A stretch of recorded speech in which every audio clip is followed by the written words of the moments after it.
Rich day, legacy building lady tapping in. Grateful to tap in with you all today. Okay, so we've been doing this HooDoo tarot. We've been taroting. We've been taroting with the HooDoo tarot, and so really have loved my journey connecting with this particular deck.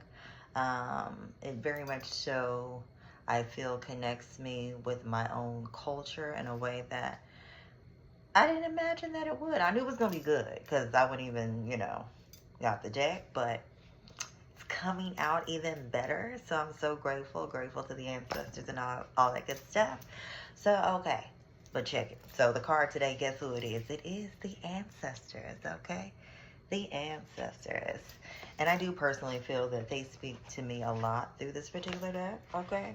So, oh, what's that? Okay, so the ancestors, let's check it out. So this deck is Tiana Lee McQuiller's deck, created, and I love the inspiration was her own family and lineage. Very beautiful thing here, but I love the book, very rich in information, rich in indigenous truths and information, so definitely an excellent investment. But getting back to the ancestors, so that corresponds in the Rider-Waite deck. For those who do tarot, that's like usually the reference as the traditional deck, but the Rider-Waite.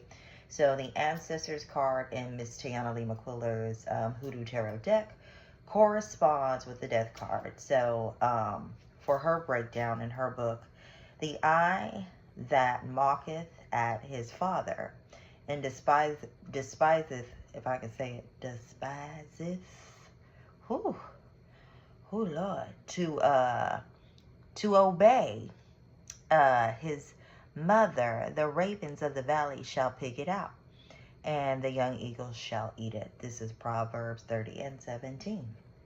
So one thing I love that she did, she corresponded each card with a plant. So if you want to learn more about plants and get into herbs, there's actually a corresponding plant to every card. So the plant here with the ancestors card is the flower of stone. And then the image, you see a happy baby is lying in a crib. Though her form is young, there is a part of her that is very old.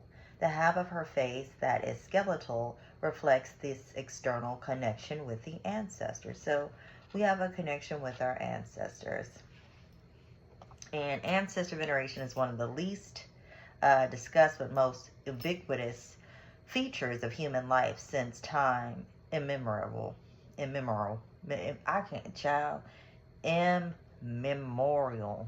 Ooh. Anyway, though the aesthetics of the ancestral veneration vary depending on the culture, there are few people who feel comfortable with their dead just being dead. Instead, humans have created hundreds of other dimensions for their souls to inhabit, where they may or may not be accessible to the living. In HooDoo, we may have access to any spirit of the dead, if the deceased is willing and we are skilled enough to make and maintain contact. It was quite common in both indigenous American and African cultures to consult the ancestors via various methods of divination, channeling, or meditation. For those in the community who have the skill and the authority to do so, the death of family members was no excuse to begin excluding them from the affairs of the nation rites and rituals, nor from accepting their input regarding of the major life decisions of their living relations. In the traditional mind, neither time nor space could separate us from our kin. Ancestral veneration, however, is much deeper than lighting candles, attending special events, or asking questions now and then. Ancestral veneration, in its most traditional sense, is supposed to inform our behavior on a daily and continual basis. It's about knowing, honoring, and defending one's bloodline.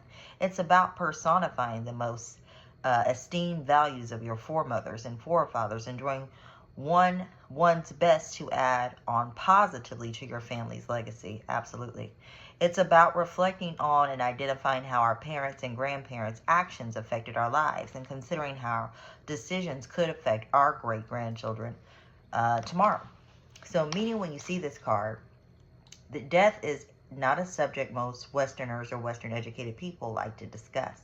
It's an event that will happen to each and every one of us, yet it is considered morbid, weird, or taboo to spend any time contemplating it. It cannot be spring, summer, or fall forever. Eventually, the end must come to make way for something new. Death is just the beginning of that something. So when the ancestors card turns up in a reading, you are being reminded that the only thing that is truly permanent is impermanence. It's okay to be sad, it's okay to mourn, but you must let go. Life goes on. If you receive the ancestors in a reading, consider the following. Every end is also a new beginning. The only thing that is constant is change. Put the past behind you and start over. Learn how to embrace the unknown. Do you know who your ancestors are? Very important. And what does your lineage, ancestral heritage mean to you? In what ways are you and your ancestors the same? How are you different? Do you feel connected to your ancestors? Why or why not? Do you communicate with and or venerate your ancestors? If not, why or why not? How? And how can you go about doing that? And then do genealogy research and create a family tree. So, yes, do all of that. And overall, with the ancestors card, I do feel it is a reminder to honor them in how you live, honor them in how you think, honor them in how you move about the day. Like, how can you seize the day? And someday, like today, it could be just resting as much as possible, allowing your body to rejuvenate and heal from this past week's adventures. Or, pardon me, it could actually be, what do I want to say? So resting, because sometimes people feel like, oh, you shouldn't rest, you got to work, work, work. But resting allows us an opportunity to renew ourselves for our work.